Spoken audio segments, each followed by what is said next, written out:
Азан KZ Ислам порталы ұсынады. Пайғамбар Мұхаммедке деген Аллахтың оған игілігімен сәлемі болсын, махаббат. Мен сені жақсы көремін, бірақ сені ешқашан көрген емеспін. Сен туралы бәрін білемін. Мен сені іздедім. Сен жайлы көп білу үшін кітаптарды қарап шықтым. Сенің есіміңді Google-дан іздедім. Сен туралы кітаптар іздеп, үлкен-кіші кітапханаларды араладым. Өйткені маған сенің мені жақсы көргендігің туралы айтқан еді. Бірақ мен қымсынамын. Себебі біз ешқашан кездескен емеспіз ғой. Ешқашан көрмеген адамды қалай жақсы көруге болады? Сенің римдіктерді мен үшін жаулап алғаныңды айтқан еді. Ең мықты жауынгерлеріңді мен үшін парсыларға жібергеніңді айтқан еді. Сен биязы болғансың. Сен күрестің. Сен бәрінің алдында жүрдің. Сені кемсітті де қорлады. Сені нақұрыс және есі ауысқан деді. Соның бәріне мен үшін шыдадым. Осының барлығынан соң сені қалай жақсы көре алмаспын? Тіпті ешқашан көріспеген болсақ та. Мен оларға арманымды айттым. Әр күнімнің арманы, күндердің бір күнінде, қасқағым сәтке болса да, менің көздерім сенің көздеріңе қарап, қолдарым саған сәлем берсе, маған өзіңнің хауызыңнан ішкізсең, сенің көркемдігің туралы оқығанмын. Саған байлықта, билікте, әйелдерде ұсынылғанын естідім. Бірақ сен олардан мен үшін бас тарттың. Саған тас атсын деп балаларды жібергендерін де естідім.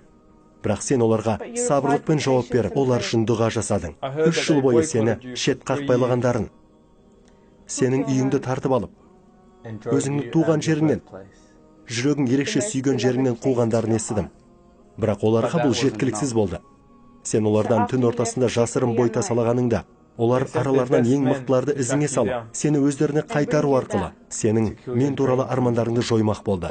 Бірақ Алла сені өрмекші торының артына жасырып қорғап қалды. Ал сен болсаң, қауіп-қатерден құтылғаныңда, түні бойы жылап, мен үшін дұға қылдың. Құбырдан тамшылаған су сияқты. Жастарың сақалыңды сулағанша жыладың. Менімен байланысу үшін осылардың барлығы сенен бекемде батыл болуды талап етті. Жылдар өте, олар сенімен соғысуға мыңдаған әскер жіберді, бірақ сен 300 ғана жасақпен тойтарыс беріп, оларды жеңдің. Сонда олар одан да үлкен әскер жинап, сені бір жолата жою үшін қайтып оралды. Бірақ олардың шамалары келмегендіктерінен, саған деген өшпендіктері арта түссе, сенің маған деген сүйіспеншілігің күшейе берді. Содан кейін, олар саған қарсы одақ құрды, саған опасыздық жасап, туған қалаңа оралу құқығынан айырды да, өздерінің берген уәделерін бұзды. Бірақ бейбітшілікке деген махаббатыңның арқасында, ізгілікке деген махаббатыңның арқасында, маған деген сүйіспеншілігінің арқасында ғана, сен олардың шарттарымен келісіп, талаптарын қабылдадың. Елдер Ромео мен Джульетта ұлы махаббат тарихы дейді. Ал менің оларға айтарым, ол қалай болғаны? Мен сүйетін адам мен үшін бәрін жасады. Мен сүйетін адам өз ғұмырын мен үшін құрбан етті. Мен сүйетін адам өзіндегі бардың бәрін маған берді. Мен сүйетін адам әскерлерін шығыс пен батысқа жіберіп, маған сол жерлерге еркін баруға мүмкіндік жасады. Мен сүйетін адам менің іс-әрекеттерімнің мақсатын көрсетті. Ол менің пайғамбарым екенін білемін. Мен оны мақтана айтамын. Менің дұрыс жолда екендігіме сенімділік берді. Мен үшін ол мінсіз басшы, әке, сарбаз, қорғаушы және дос. Бейбітшіліктің, махаббат пен әділдіктің үндеуі.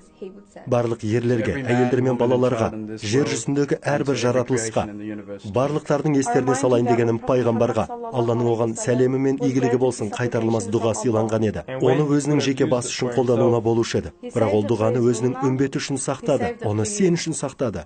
Енді мен неге оны өзімнен артық сүйетінімді білемін.